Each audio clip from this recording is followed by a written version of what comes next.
பயப்படுற மாதிரி ஒண்ணும் இல்ல. எதுக்கு 1 ஹவருக்கு ஒரு தடவை வந்து பாக்குறேன். அதுவே பயம்தான். இப்படித்தான் எங்க ஊர்ல ஒருத்தருக்கு நெஞ்சு வலி வந்து நெஞ்ச வெளியில வந்து விழுந்துருச்சு. அது ஊராடா? அன்னைக்கு அப்படித்தான் ஒருத்தருக்கு நாக்கு வெளியே வந்து விழுந்துருச்சுன்னா இன்னைக்கு நெஞ்சு வெளியே வந்துச்சுன்னா அது என்னடா ஊரு? அந்த ஊர்ல ஒருத்தனு கூட பொருள் ஒழுங்கா இருக்காதா? இந்தாங்க, இதை உங்க அப்பாவுக்கு 3 வேளை கொடுங்க. இதையா? தொண்டல மாட்டிக்குமே டாக்டர். இதே இல்லையா, அதுல எழுதிக்கிற மாத்திரை மருந்த. ஓ பாப்பா, இப்பதான் உங்க அப்பாவுக்கு ஏன் நெஞ்சு வலி வந்ததுன்னே தெரியுது. நல்லா உன்னாலதான் எங்க அப்பா உடம்பு சரியில்லாம போச்சு. நான் போய் வாங்கிட்டு வரேன். ஒவ்வொரு தடவையும் இந்த மருந்தை தான் வாங்கிட்டு போய் அடிக்கிறேன். மூட்டை பூச்சி சாகர மாதிரியே தெரியலையே சார். இத குடிச்சா மனுஷங்களே செத்துருவாங்க. மூட்டை பூச்சி சாகாதா? சரி, அடிச்சு பாருங்க சார். மாப்பிள, என்ன மாப்பிள? அப்பாவுக்கு உடம்பு சரியில்லை, நெஞ்சு வலி, அதான் மருந்து வாங்கிட்டு போலான்னு வந்தேன். இந்த மருந்து கொடு. நானும் சம்பந்திய பார்க்க வரேன். எவ்வளவு நேரம் மருந்து வாங்கிட்டு வரதுக்கு? குடிங்க. மருந்து நான் தான் கொடுப்பேன். எந்த மருந்து எப்ப கொடுக்கணும் தெரியுமா உனக்கு? டாக்டர் என்கிட்ட தானே சொல்லிருக்காரு. போடன்னா உன்னோட பெரிய தொல்லையா.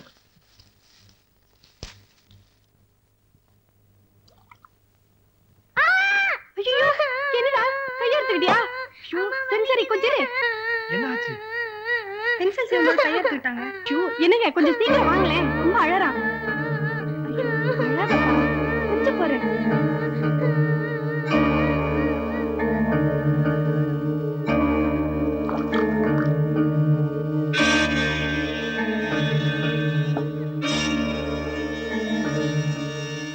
அப்பாவுக்கு மருந்து கொடுக்கலாம். நேரமாச்சு. என்ன ராஜா, கையா எடுத்துக்கிட்டியா? ரத்தம் வருதே. மாத்திரலாம் எடுத்துக்க. ஜோசியரே, ஐயாவுக்கு நேரம் எப்படி இருக்கு? அந்த யமனே வந்தாலும் ஐயாவை அசைக்க முடியாது. அது வந்துட்டாரே யமனா? அடிச்சே வாய முடியா. தம்பி மருந்து கொண்டு வருது. ஐயா கொஞ்சம் வாங்க. அப்பா இந்தாங்க. குடிங்க. குடிக்காதீங்க. சம்பந்தி, அதுல விஷம் கலந்திருக்கு. குடிக்காதீங்க. விஷமா? என்னையா சொல்ற? ஆமா சம்பந்தி, உங்களை கொல்றதுக்காக உங்க 2வது புள்ள மருந்துல விஷம் கலந்ததை என் 2 கண்ணால பார்த்தேன். என்னது? நான் விஷத்தை கலந்தனா? என்ன உளற? மருந்துல விஷத்தை கலந்துட்டு உங்க சின்ன பிள்ளை எப்படி சமாளிக்கிறார் பாத்தீங்களா சம்பந்தி? வாங்க டாக்டர், நல்ல நேரத்துல வந்தீங்க. வாங்க டாக்டர். டாக்டர், இந்த மருந்துல விஷம் கலந்துருக்குன்னு சொல்றாங்க, அது என்னன்னு பாருங்க. விஷமா? குடிச்சு பார்த்துட்டு சொல்லுங்க. நான் குடிச்சு பார்க்கவா? பின்ன நாங்களா குடிப்போம்? எஸ், இதுல விஷம் தான் கலந்துருக்கு. தலியா ராஸ்கல், எங்க அப்பாவுக்கு விஷம் வச்சு கொல்ல பாக்குறியா? மருந்து வாங்கிட்டு வந்தது நீ. மருந்துல விஷத்தை கலந்து அதை என் கையால குடுக்க வச்சு எம்மார பழைய போட பாக்குறியா? நான் என்ன விட்டு வெளியில போடும், நீ போட வெளியில. பாவீங்களா? பணத்துக்கு ஆசைப்பட்டு பெத்த அப்பனுக்கே விஷத்தை வைக்கிறீங்களா? நீங்க 2 பேருமே என் பிள்ளைங்க இல்ல. வீட்டை விட்டு வெளியில போங்க. என் மாப்பிள சுத்த தங்கம். முதல்ல நீ போயா வெளிய. ஆனுமா? அட ஒன்னையும் போயா மாப்பிள. என்ன தோப்புல ஓசரி சோறு கிடைச்சா உட்காந்து கட்டு கட்டு கட்டுறாயா? மான மரியாதை சூடு சொல்ல எதுவுமே இல்ல. யோ மாப்பிள சும்மா இருங்க. ஏப்பா, இவன் செஞ்ச தப்புக்கு என்னை சேர்த்து வெளியே போய் சொல்லிட்டீங்களே. இதுக்கு மேல இங்க நிக்கிறதுக்கு நான் ஒண்ணும் வெக்கம் கட்டவில்லை. வாங்க போலாம். வர சம்பந்தி. ஐயா, நாங்க கும்பிடுற, நீ போ போ போ போ. எப்பா, பயங்கரமான கொள்ள கும்பல் பாது. கையடுறா ஏந்திரி. நீ வீட்டை விட்டு வெளியில போ. எப்பா, அப்பனாவது ஆட்டுக்குட்டியாவது போடா. பெத்த பிள்ளை மேல இப்படி அபாண்டமா பழி சுமத்துற நீ எல்லாம் ஒரு அப்பனா? வெளியில போடான்ற. போறேன், நிச்சயமா திருப்பி வர மாட்டேன். வாடி போடா. உள்ளேயே பிறக்கலே நான் நினைச்சிட்டு போறேன். தான் போப்பா. அப்பனே இல்லாம போறேன்னு நான் நினைச்சுக்கிறேன். நான் மூளையை கசக்கிக்கிட்டு ஒவ்வொரு திட்டமா போடுறேன். பாதி திட்டத்தை அந்த சேரி பையன் உடைக்கிறான், மீதி திட்டத்தை என் மாப்பிள்ள உடைக்கிறான். இவன் தான் சொந்த பிள்ளைன்னு நிரூபிக்கிறதுக்கு நான் எவ்வளவு கஷ்டப்படுறேன். அது இந்த மாப்பிள்ள முண்டத்துக்கு தெரியுதா? அந்த கிழமை வீட்டை விட்டு வெளியே போனா வந்துடுறதா? அப்போ சொத்து அவ்வளவுதானே விட்டு போறீங்களா? டேய், பாதி சொத்து நிச்சயம்டா. ஒருவேளை கோமால படுத்திருக்கிற பொம்பளை எழுந்து கொட்டைய குழப்பிட்டா? அப்படி என்னங்க குழப்பிடுவாங்கன்னு எதிர்பார்க்கறீங்க? போடா. டேய், அந்த பொம்பளை எழுந்து ஏன் மாப்பிள்ளை சேகர தான் சொந்த பிள்ளை இல்லைன்னு சொல்லிட்டா? ஐயோ, அது பெரிய பிரச்சனை ஆயிருமே. கோமால படுத்திருக்கிற பொம்பளை எழுந்து பேசினாதானே பிரச்சனை. பேச விடாமலேயே எமலோகத்துக்கு அனுப்பிச்சிட்டா? அட உனக்கு தெரியாது, நான் சொல்றது கேளுடி. படி அரிசிக்கு ஆளா உளுந்து கணக்கு. அப்பதான் இட்லி மல்லிப்பூல மல்லிப்பூ அப்படி இருக்கும். இந்த இட்லிக்கு மீன் குழம்பு இருக்க, எடுத்து போட்டு அடிக்கும் போ. உங்க அண்ணனுக்கு ரொம்ப பிடிக்கும். மீன் குழம்பு வைக்கிறது எப்படின்னு சொல்லி தரேன், கத்துக்க. விளாட்டு புள்ளியாகிறிய நீ. பெத்த தான் எங்க உடம்பு முடியாம பட்டு நிக்குது, என் தங்கச்சி தள்ளி கொடுத்து விளையாடு நிக்கிறிய. உங்க அம்மா இல்ல, நான் காப்பாத்த சொல்லி கடவுளாண்ட வேண்டின்னு வந்துக்கிறேன். எம்மா முண்டகண்ணியே. என்னையா நீ கம்முன்னு கிடைக்கிறியா? நான் சாமி ஆண்ட வேண்டிக்கின்னு சொன்னேன். பார், வேண்டிக்கின்னு 90 வாங்கி ஆந்துக்கிறேன்.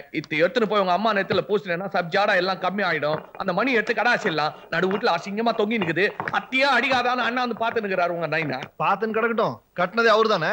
மருந்துல விஷத்தை கலந்தானே வீட்டை விட்டு வெளியில துரத்தினாரு. இப்போ இதை எடுத்துட்டு போன இது வீபுதி இல்ல, வெடி மருந்துன்னு வெட்டியே போட்டுருவாரு. நான் அந்த வீட்டு படி மிதிக்க மாட்டேன். அட என்னங்கடா இது, கோளாறான குடும்பத்துல பிறந்துட்டு குழப்பம் பண்ணி இருக்கிறீங்க. உங்க அம்மா அது சொல்லாத படுத்துனுங்களாம்ல, சொல்லிட்டு வேற படுத்துக்குச்சு.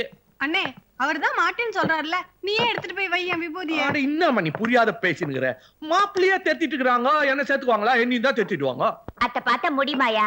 இத பாரு, உன் மனசு சுத்தம், கை சுத்தம். உன் கையால 90 எடுத்து போச்சுனா அந்த அம்மாக்கு நிச்சயமா குணமாயிடும்.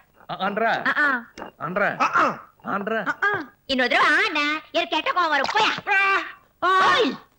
கண்ணுல மொளகா தண்ணி தொளிச்சிட்டியா நீ? எங்க காட்டு வேணா இது வேலையா போச்சு. என்ன படம்? வந்தமா காப்பி குடுத்தமா போனமான்னு இருக்கணும். என்னடா நோய் நோயின்னு இருக்க? வில்லன் வர்றான், பயங்கரமா இருக்கானே. வில்லன்னா அப்படித்தான்டா இருப்பாங்க. திருட்டு முழிக்கிறான். ஏடா கண்ணு இருந்தா முழிக்க மாட்டானா? Called dumping me in the river and reshuffling my face recruitment. Yep, it works. Sit down. கதை வேற சாத்திரா? சாப்பாடு வேற போட்டானே. இது தெரியாம டீ பத்திக்கிட்டு இருக்காங்க. I'll tell you a little bit about the way.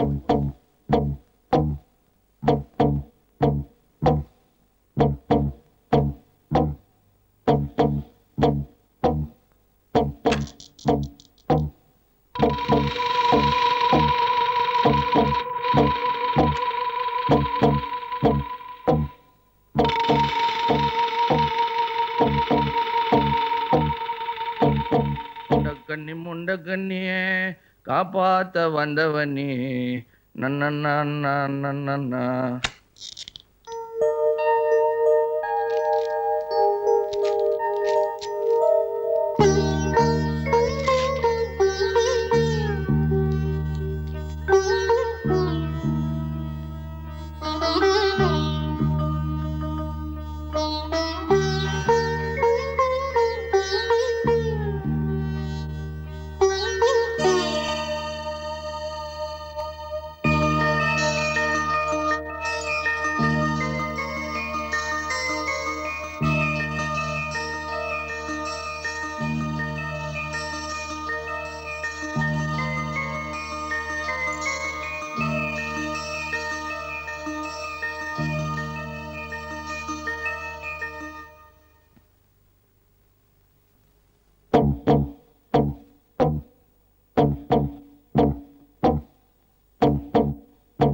பேமானி காத்து டியூபா பொடிங்க ஓடுற உன் கழுத்து டியூபா பொடிங்கிடுவான் நானு.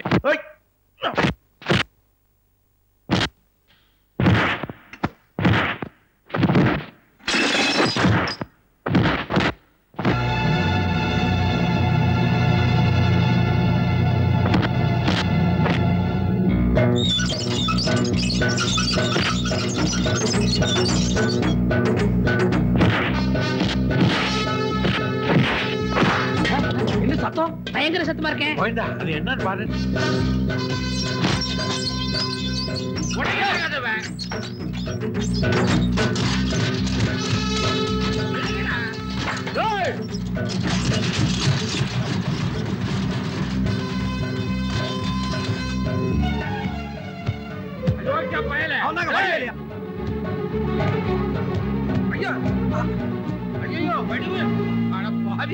கோமாவில் இருக்கிற பொண்டாட்டியை கொல்ற அளவுக்கு துடிச்சிட்டியா?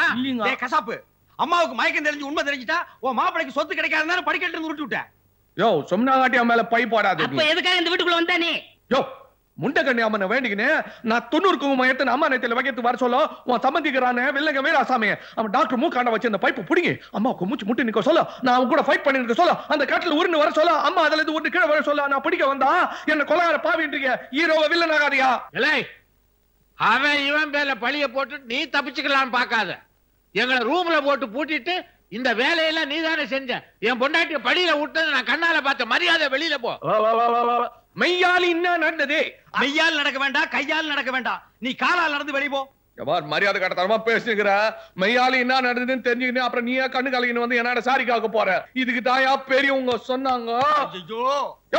என்னங்கயா நீங்க நான் சொன்னாலும் கேட்டுக்க மாட்டேன்றீங்க, பெரியவங்க சொன்னாலும் கேட்டுக்க மாட்டேன்றீங்க. போங்கயா. சரி வாங்க.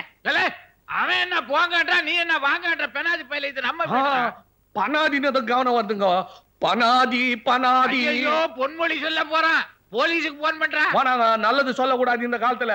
இதுக்குதான் பல்லவன் பஸ்ல வள்ளுவர் சொல்லிக்கிறாரு, இன்னா செய்தாலும் ஒரு தபா நன்னயம் செய்து விடு. நான் விட்டம் போவையா. அடைச்ச கொஞ்சம் விட்டா வள்ளுவன் இருக்கிறான், பல்லவன் இருக்கிறான். முதலாளி முதலாளி, அம்மாவுக்கு நினைவு வந்துருச்சு. ஓடியாங்க ஓடியாங்க. வடிவு வடிவு.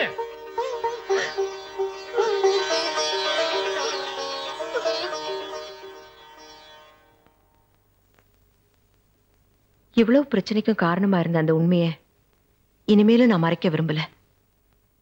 நான் தலைப்பிரசவத்துக்கு எங்க அப்பா வீட்டுக்கு போகும்போது நீங்க என்கிட்ட என்ன சொன்னீங்க? மூத்த புள்ள பொம்பளை குழந்தையா பிறந்தா நான் 18 வருஷத்துக்கு தாங்க முடியாத கஷ்டத்தை அனுபவிப்பேன்னு ஜோசியத்துல சொல்லியிருக்கு. அதனால ஆம்பளை புள்ள பிறந்தா திரும்பி வா, பொம்பளை குழந்தையா இருந்தா இங்க திரும்பி வரவே வராத, உங்க அப்பா வீட்டிலேயே இருந்துருன்னு தீர்மானமா சொல்லி அனுப்புனீங்க. அதனால ஒருவேளை பெண் குழந்தை பிறந்து இங்க எடுத்துக்கிட்டு வந்தா எங்க நீங்க என்னையும் குழந்தைய ஏத்துக்க மாட்டீங்களோன்னு நான் பயந்தேன். இந்த விஷயத்தை எங்க அப்பாட்ட சொன்னேன். பிரசவத்துல எனக்கு பெண் குழந்தை பிறந்தது. பெண் குழந்தை பிறந்திருக்கே, தான் மகளோட வாழ்க்கையை வீணா போயிடுமேன்னு எங்க அப்பா கவலைப்பட்டார். டாக்டர் அம்மா, நான் ஏற்கனவே கஷ்டத்துல இருக்கேன். இப்ப புள்ள வேற பிறந்திருக்கு. இத வச்சு நான் எப்படிமா காப்பாத்துவேன்? ஏதாவது அனாதாசிரமத்துல சேர்த்துருங்கம்மா.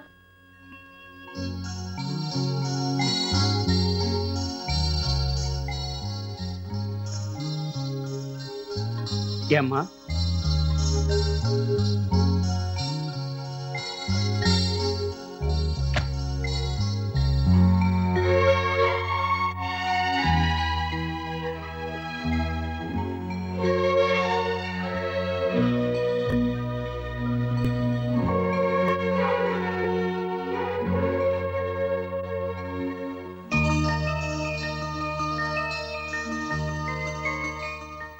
இவ்வளவும் நடக்கும்போது நான் மயக்கத்துல இருந்தேன்.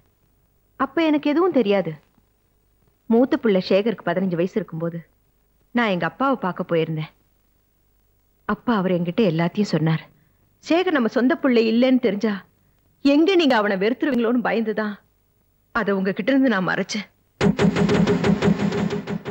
ஏமா அப்போ உங்களுக்கு பிறந்த பொம்பளை குழந்தை இப்ப எங்கம்மா இருக்கு? இருக்கிறது இருக்கட்டும், உயிரோட இருக்கா இல்லையா? ஏன்னா நான் தான் ஒருத்த கேட்டுட்டு இருக்கேன். அப்புறம் என்ன நீ நோண்டி நோண்டி கேட்டுட்டு இருக்க? ஐயோ பாத்தியா, ஒன்னால பூசாரி அடிச்சிட்டேன். சாமியாருங்க. ஐயோ நான் ஜோசியருங்க. ஜோசியர் அடிச்சு விட்டோம். பாடுவா சொல்லுங்கம்மா. அது எதுவும் எனக்கு தெரியாது. அந்த விவரத்தெல்லாம் என்கிட்ட சொல்லாமலே எங்க அப்பா இறந்து போயிட்டார்.